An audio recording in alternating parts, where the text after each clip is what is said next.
Well, hey, howdy, hi! Welcome back to my channel. Thank you so much for stopping by to join me today. I really do appreciate it.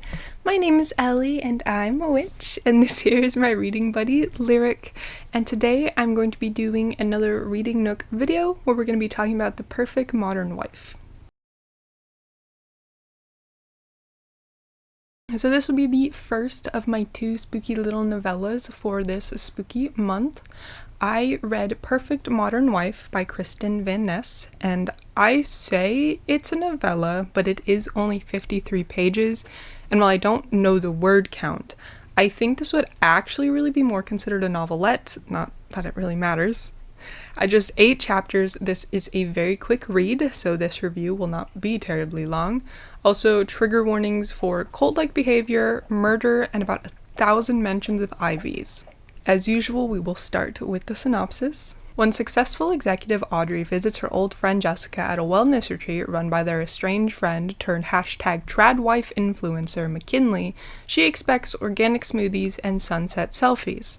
Instead, she finds McKinley crawling across the kitchen floor at 3 a.m., hands raw and bleeding, chanting about being the perfect modern wife. As Audrey peels back the farm's picture-perfect facade, she uncovers an insidious plot that threatens to trap every woman in its web of mind-bending rituals, sinister treatments, and cult-like devotion. Chapter 1, Slice of Life. We start with the introduction to the gang, McKinley, Jessica, James, and Audrey. They are having pizza after a night of drinking. The group is celebrating McKinley's breakup with her boyfriend Steven, who they do not like. Audrey gives McKinley a concerned once-over. "Hey, you okay? I know Steven the Neanderthal did a number on you." It was a familiar worry. Audrey had a mental catalog of all the times she's seen her friend hurt, and each one felt like a personal failure. McKinley's eyes darkened. "I'm fine. He was controlling, lazy, and had anger issues. It's for the best." She checks her phone. It's 3 a.m. "I should go before I turn into a pumpkin. Or worse, sober." She tells the group that she will see them later, and they let her walk home alone, which is already stupid because girl code is that no one gets left behind or gets left on their own when you've been drinking.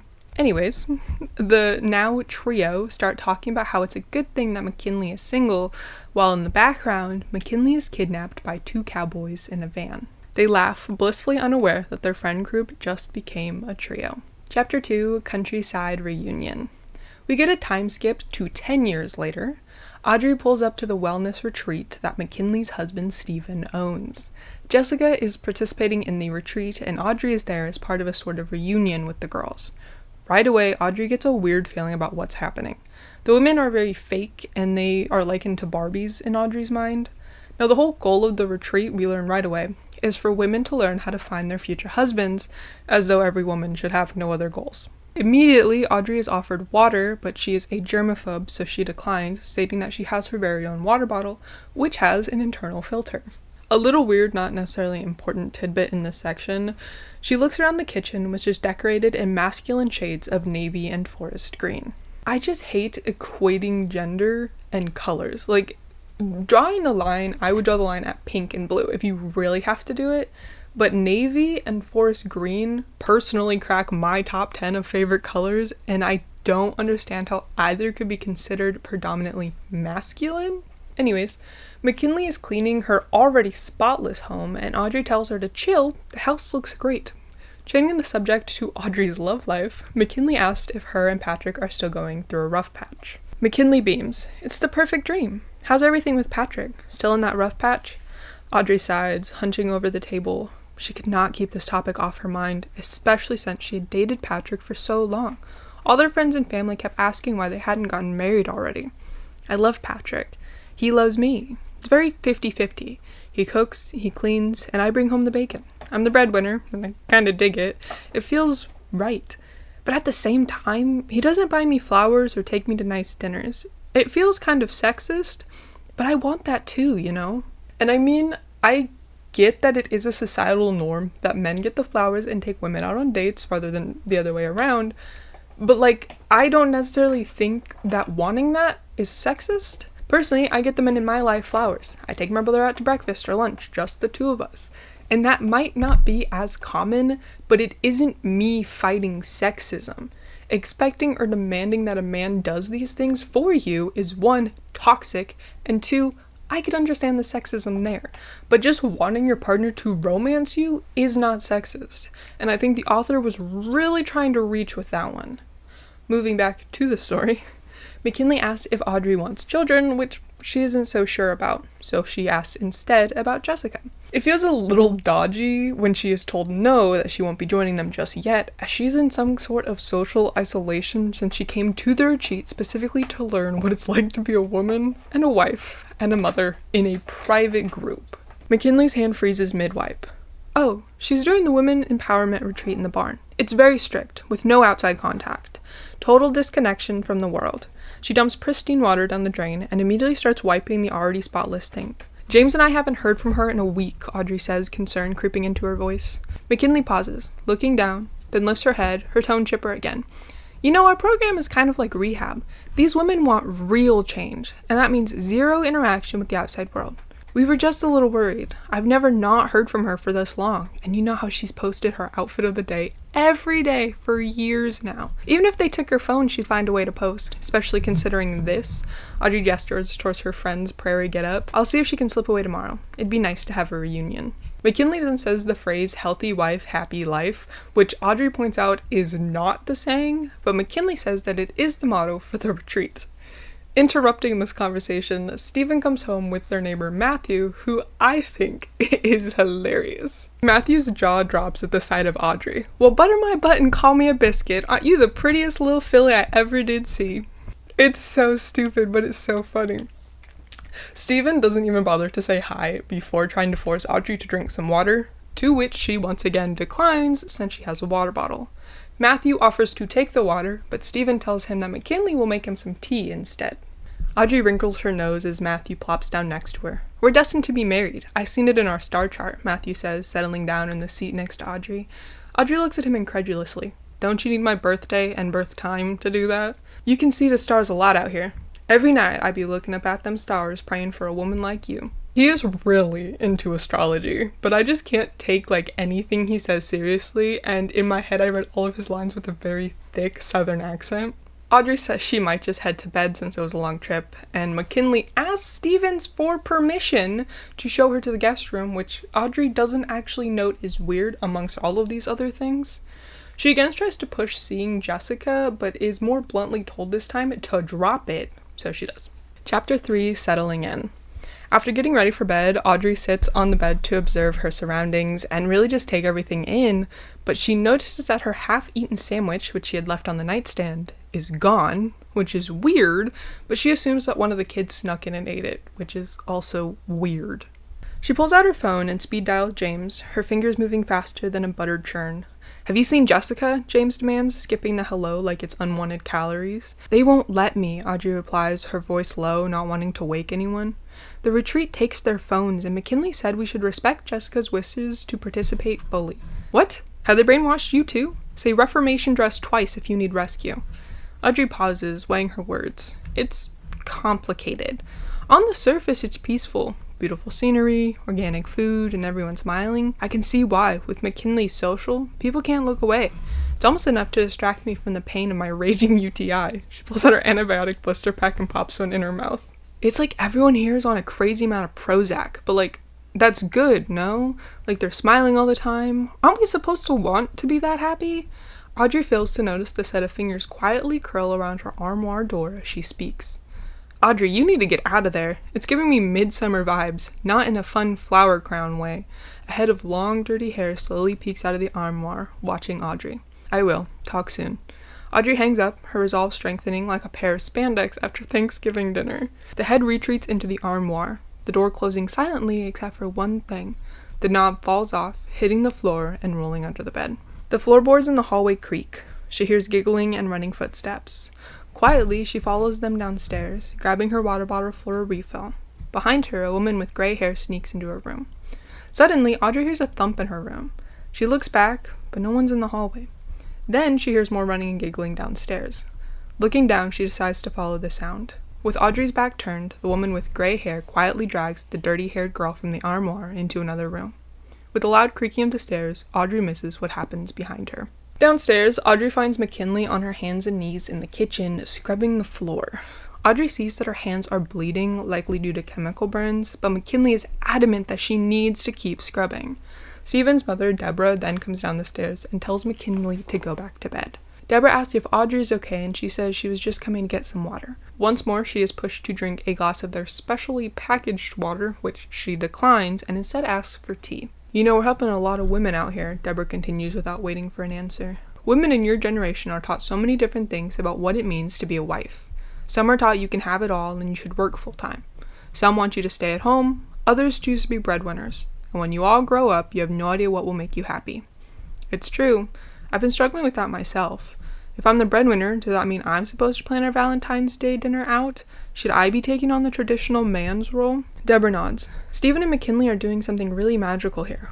Women come here lost, unsure where they want to go with their lives, and we set them straight. We make them discover what it means to be happy, and that comes from understanding what their role is in the family. Audrey agrees to a degree, but then asks what if a woman doesn't want to have kids, but rather animals. This gets a laugh because pets are terrors, and no one would ever be happy with just their pets. Deborah then moves on to talk about Audrey's love life, which makes Audrey a little sad since she'd only told McKinley about her troubles and didn't appreciate someone else being told these private thoughts. She sidesteps the conversation entirely and goes back to bed. Chapter 4, Fresh Start. When Audrey wakes the next day, she realizes that she slept until noon, but looking out her window, she sees that McKinley is already working and seems to have started early. Looking around, Audrey realizes that her suitcase is missing and goes to look for it. Turns out that Deborah is washing her clothes and offers her a Little House on the Prairie outfit instead. She begrudgingly takes it, but wants to go for a hike, so only ends up changing into shorts and the tunic. What's on the agenda today, City Slicker? Stephen materializes like a flannel-clad apparition, his hair slicked back into a tight coif. He stops, seeing how she's dressed. You do know those are undergarments. I'm not hiking in a full dress. Every time she's alone with him, her hair raises. There's no evidence she knows of to back her intuition not to trust him. Stephen goes silent momentarily, his lips flicker as contrasting emotions race through his mind. There's a great trail up by Renowitz Point. I can give you a ride. She agrees, and they get into his truck. They arrive at the trailhead where Stephen stops the car. The trail is about 2 miles round trip. You just head this way, and then when you're ready, circle back and give me a call. I can pick you up. Audrey grabs her water bottle, and as she does, Stephen reaches over and puts his hand on her upper thigh, giving it a light squeeze. Take care now, he says, his touch lingering. Audrey, uncomfortable with the physical contact, stammers, thanks. She quickly hops out of the car. Oh, one last thing, Stephen adds, his voice suddenly eager. Here, I brought you another water bottle for your hike. Get some nutrients in you. Our well water has natural probiotics and wakes you up better than a cup of coffee. I have mine. She holds up her bottle. Come on now, it's hot today. They say there's a heat wave. Thank you, Audrey says, hesitantly grabbing the water mason jar. Adrenaline starts throbbing through her. Chapter 5, Humming Scared. Now, as soon as Stephen leaves, she calls James to tell him that she thinks Stephen was trying to make a move. What? James responds, I knew something was up when we went to lunch with her. She just seemed off. As he speaks, he scrolls through old articles on his laptop. Also, did you know the farm used to be called Woodbridge Farms? It was founded in the 1800s. The original founder, Stephen's granddaddy, moved out here with his 10 wives. 10! He had a whole Van Trapp family of women out there working for him. Like a weird polygamy cult. Radical stuff. Probably sex through a hole in a sheet with your cousin kind of weird. That explains why Stephen is so off. Generations of cousins breeding. Ugh, so gross, but polygamy is illegal. I found one article. Since they live off the grid, no one really knew about it until the community started to develop and the like, that finally the local government told them they can't be polygamists anymore. Do you know why they changed their name? If it's been in his family so long, you'd think he'd want to keep the name unless something happened. I've been looking all afternoon and can't find anything. It's like nothing existed on the farm for the whole 5 years before McKinley moved out there, like it's been scrubbed. But to be fair, there's only one local paper up there. Get this, their old slogan was, the most productive farm on earth. They said it was because of their famous well water. Get it? Wellness farms? James tells her to get out of there as soon as she can, and they hang up. She then notices a little hummingbird that is tuckered out and panting. She offers it some of the water that Stephen gave her, but that was the very wrong thing to do. Aw, you thirsty little guy? Audrey coos, slowly walking towards the bird, not wanting to scare it. Too tired, it twitches, its little tongue hanging from its mouth. Audrey unscrews the mason jar of water, dripping some into the bird's mouth. The hummingbird perks up, then starts vibrating like it's being tased. Its wings beat faster and faster, and its eyes glaze over as if possessed. Suddenly, it shoots straight up into the air. Audrey squints up at the sky, the sun in her eyes, looking for the little bird. Suddenly, thousands of hummingbirds appear. They swarm around the spilled well water and then the open jar. Audrey shrieks, letting go of the glass, which shatters. The hummingbirds lap up all the existing water. Like the first one, they start vibrating, their wings beating faster and faster, and their eyes glaze over as if possessed. Suddenly, in unison, they all shoot straight up into the air, creating a black cloud in the sky. Convulsing into a blob, they return to the woods, swarming Audrey and erratically flying in circles. Audrey shrieks, putting her hands up to block her way as she works through them. All around her, the birds start smashing into nearby tree trunks, breaking their necks instantly. Audrey hightails it out of there and calls an Uber to take her back to the retreat. Heading to Wellness Farms, huh? The driver says, his voice low and cautious. Yes, do you know that place? Of course, everyone does. It gives me the creeps, all those women dressed in colonial costumes, and after the incidents. Then he backtracks. No disrespect if you're into that kind of thing. Oh, no, they made me wear this stupid thing. A chill runs down Audrey's spine. Wait, incidents? Now and then a woman will show up on someone's property around town. Dehydrated, confused, can't remember anything except signing up for the retreat. Audrey's blood runs cold. But surely the police. Police can't do much, the driver says. No evidence of foul play. The farm's got all the paperwork showing these women chose to be there. And the ones who do leave, they swear up and down how great the place is. It's like a cult. He pauses, then adds in a hushed tone. You know the history of that place? That it used to be called Woodbridge Farms? Yep. They changed the name after this one girl went missing, and her family made a big thing about it. They didn't like all the press. The current owner, Steven, now he's got the wife, a big social media star, always posting about her perfect farm life. It's how they lure people in these days. She is dropped off, but instead of going inside, she makes her way to the barn. Audrey scans the area. Her gaze lands on the bar, a looming structure that seems to pulse with hidden secrets. Despite the creeping unease in her gut, she must find Jessica. As she approaches, the sounds of heavy machinery and women's voices grow louder, a discordant symphony that sets her nerves on edge. She tugs on the thick lock holding closed the main door. Just as she's about to search for another entrance, a voice cuts through the air like a knife. Hi, Audrey! Audrey whirls around, her heart leaping into her throat. Jesus Christ, she gasps, coming face to face with Jessica. But this isn't the Jessica she remembers. Her friend's usually wild curls are tamed beneath a prim bonnet, her body swathed in floral apron and frilly dress. Deborah intervenes and tells Audrey that it's time to eat. Audrey tries to tell Jessica that they have to leave, that James broke his leg and needs them, but Deborah shuts that down and tells Audrey to go inside and get ready to eat. Oh, hi Audrey, McKinley greets her, voice flat but cheery. Dinner's almost ready. I am so excited. I made pizza. Can you imagine? I haven't had it in ages. Pizza? I thought you loved pizza, Audrey says, confusion mounting. I do, but Steven says it'll make me sluggish and fat. What? McKinley, that's messed up. But McKinley keeps smiling as if she hasn't heard. She wrinkles her nose. I see you got a good workout. I put a fresh towel on your bed. We'll eat dinner after you've showered. Thanks, Audrey mutters, retreating upstairs, her mind reeling. She finds not her clean clothes in her room, but a new set of prairie undergarments laid out next to the petticoat dress like a passive-aggressive hint. Sighing, she places her water bottle and phone on the nightstand and heads to the bathroom.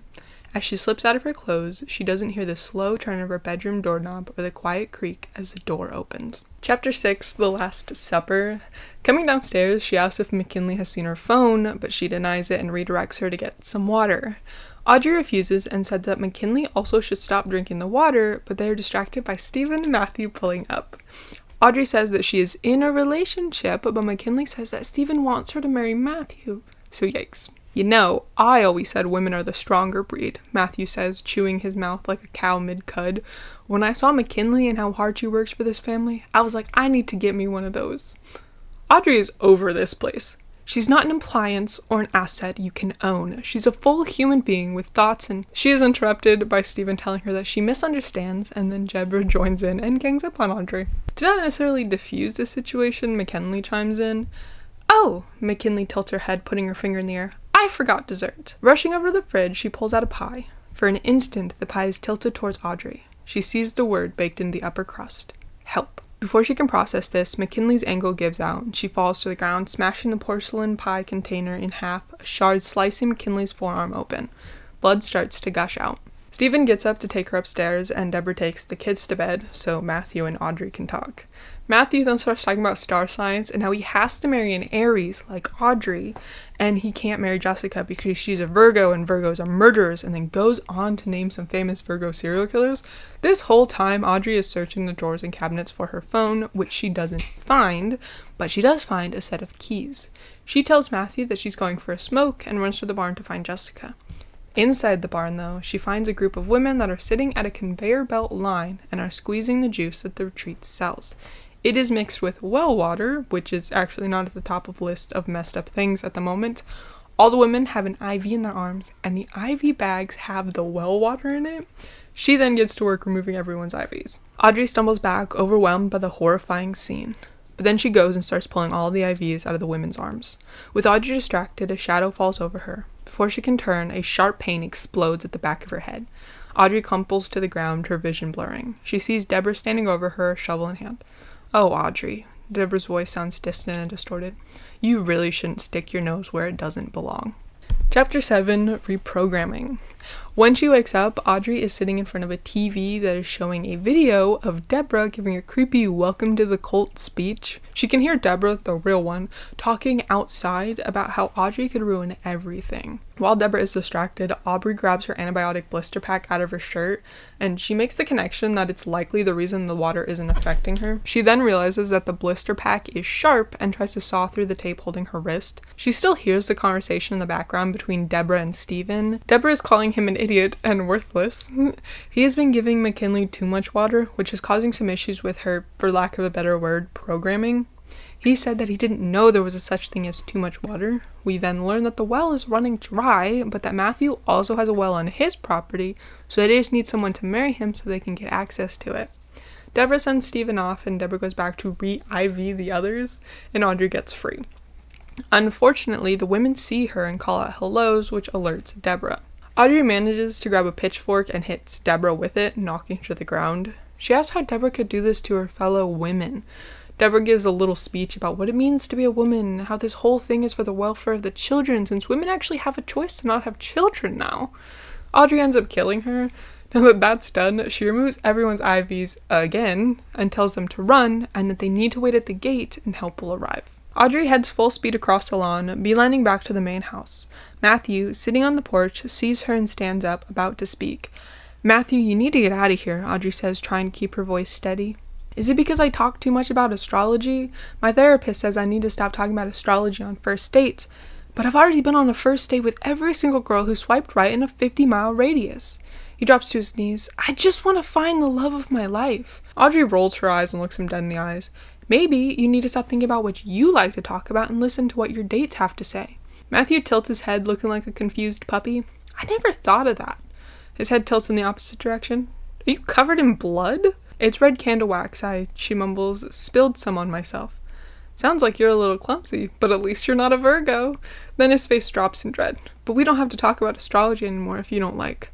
Seeing an opportunity, Audrey quickly formulates a plan. She grabs Matthew by the shoulders and says, "Listen to me. There are some weird things going on here, and I need you to do something for me." He nods vigorously. She points to the barn. "Don't go inside the barn, but outside it, there are a bunch of single women. I'm sure some of them are Aries, and they need a ride to the train station, a bus stop, or anywhere that's not here. Can you take your car and help them out?" "Yes, ma'am," he smiles. "See, I'm listening already." Inside the house, Audrey grabs a knife before going into the children's room, and she tells them to go wait by the gate with Aunt Jessica, and that she would be out there with their mommy soon. She then goes to McKinley's room, where she is with Stephen. McKinley is trying to insert an IV between her toes. Stephen is directing her to insert the damn IV when Audrey busts in.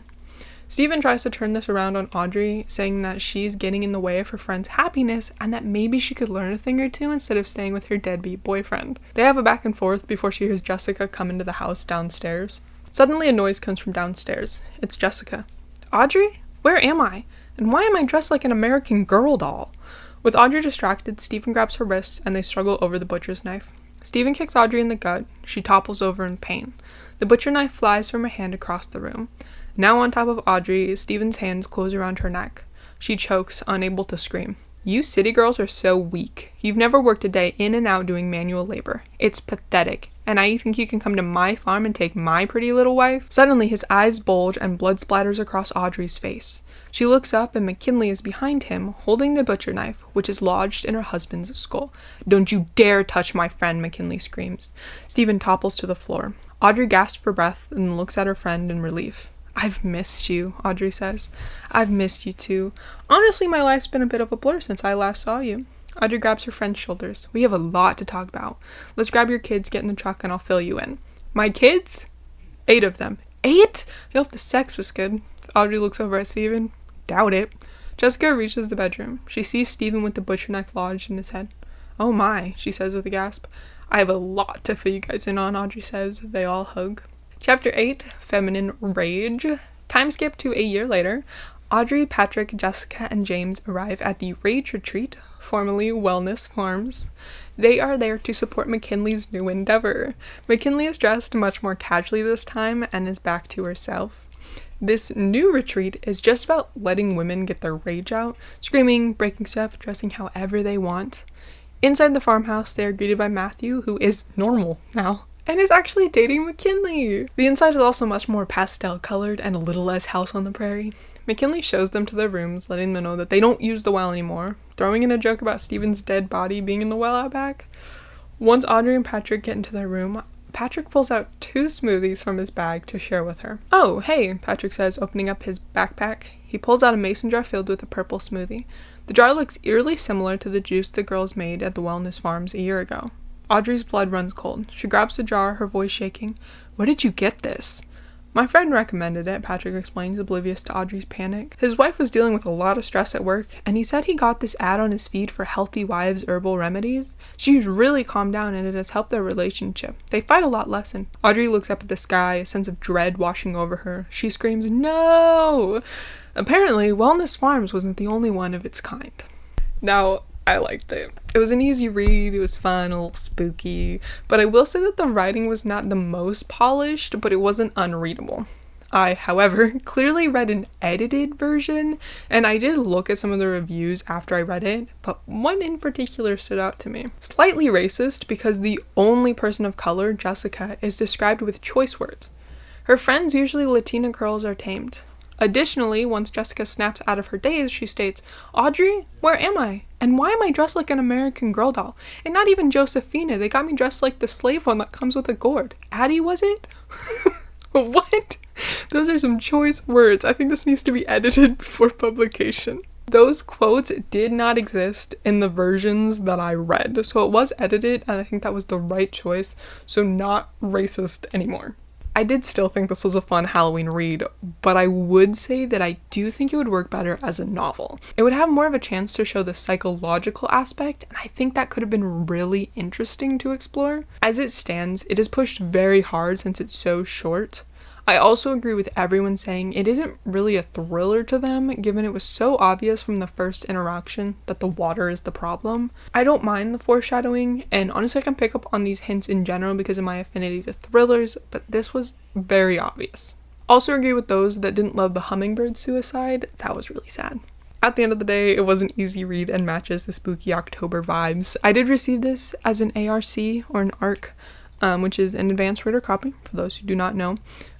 Publishers, authors will put them out to readers specifically to get feedback, which is why, you have people on NetGalley who put their reviews like, "Thank you to NetGalley, this publisher, this author, for giving me an ARC in exchange for an honest review." I get my ARCs through both NetGalley and Book Sirens.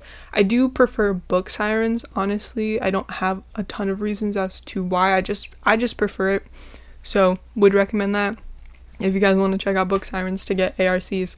But anyway, so I got the ARC, and the only way that you could get it is through a PDF.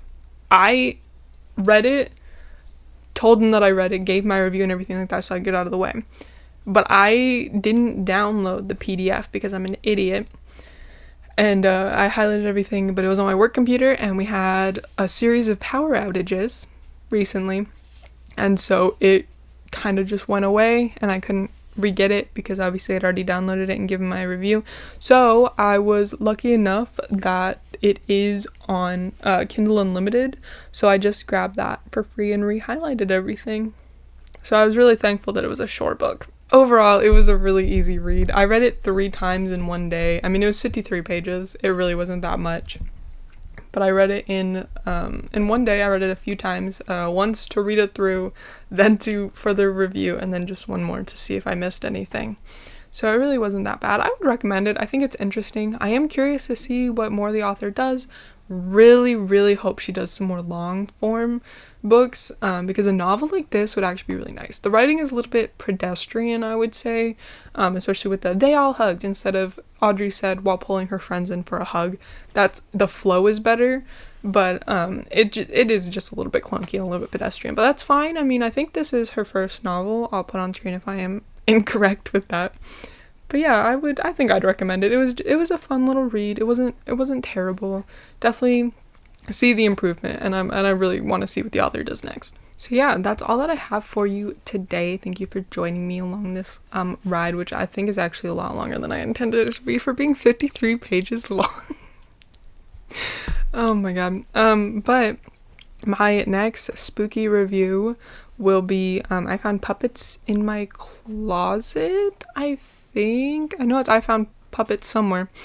It's another novella. It's 150 pages, I believe. It was a fun little read. I didn't intend to get any more of his books, but I ended up purchasing one, so maybe if I'm fast enough, I might be able to get that one out as well. I think that's Christmas related, but it's like a horror book, so I think it's Christmas related. It might not be. It might be circus. I'll put on screen whatever book I got. I'll put that on the screen, and maybe I'll get to that by the end of the month. We'll see. I have plenty of other fun videos coming out. I'm writing some more scripts just for the month. We're gonna see how quickly I can get those edited and out. They might be out before this one because this one's a little long. But yeah, I'm done with rambling. My throat hurts, and I'm gonna go get food and be a person. Next time I see you in a Reading Nook video, I don't know about the rest of them or what I'm putting on. Next time I see you in a Reading Nook video, my hair will be a very different color, and I'm very excited. And so I'm just excited for that. It's gonna be super cool, but I wanted to get this one so it's not all of me procrastinating and stuff. But yeah, I appreciate you guys being here. It feels really weird to do my little intro without Andy being here, but I got this little thing, so so if you see my normal videos, you saw that I got Andy and Ellie as little like set. I wanted to do that last year, but I didn't. But I did it this year. But I thought that was super cute. As I said before, my name is not Ellie, nor is it Elizabeth. Not legally. I do answer to that. If you happen to see me in public, feel free to yell at me. Maybe you know what I mean. But my name is not either of those things. So whenever I did that, I thought that was super cool, but I've been getting more into like wanting to be called like my actual name. So I got one that says Lex, and it looks exactly the same. I can't even see shit. There we go. It looks exactly the same as Ellie, but she has a regular book and Ellie has a spell book. I just thought that's a fun little thing, because like it's very personal to me now, because that's, you know, Lex is my nickname, and so I love that. But now I have like my own little one. But yeah, it's weird to not have Andy here. Anyway, I've already said I'm gonna stop rambling, and then I kept talking. I hope you guys have a great rest of your day, and I will see you next time. Bye.